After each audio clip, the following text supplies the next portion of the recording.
நாட்டுல கொடுக்குற ஸ்நாக்ஸ் எல்லாம் பார்த்துட்டு சரக்குக்கு சைடிஸ் கொடுக்குறாங்க அப்படின்னு கிண்டல் அடிக்கிறாங்களே அப்படின்னு கேட்ட கேள்விக்கு என்ன பதில் சொல்றாரு நீங்களே பாருங்களேன். சரக்குக்கு சைடிஸ்னு கிண்டல் பண்றாங்க. அது சரக்கு அடிக்கிற கட்சி சொல்லுவாங்க. நாங்க என்ன சரக்கு அடிச்சு இப்ப தெளிவா தானே பேசுறேன். காரு செந்திலையும் காரு பொந்திலையும் பஸ் பின்னாடியும் மரத்துக்கு நிழல்லையும் யாருன்னா இங்க உட்காந்துறாங்களா பாருங்க.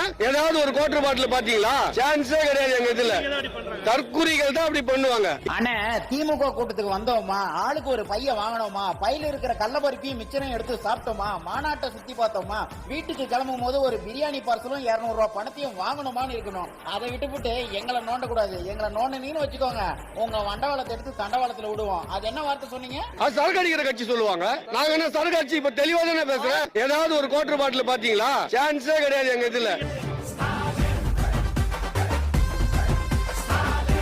ஏதாவது ஒரு கோட்டர் பாட்டில் பாத்தீங்களா? சான்ஸே கிடையாது. எங்க இதுல ஏதாவது ஒரு கோட்டர் பாட்டில் பாத்தீங்களா? சான்ஸே கிடையாது. எங்க இதுல சான்ஸே கிடையாது. எங்க இதுல ஏதாவது ஒரு கோட்டர் பாட்டில் பாத்தீங்களா? சான்ஸே கிடையாது. எங்க இதுல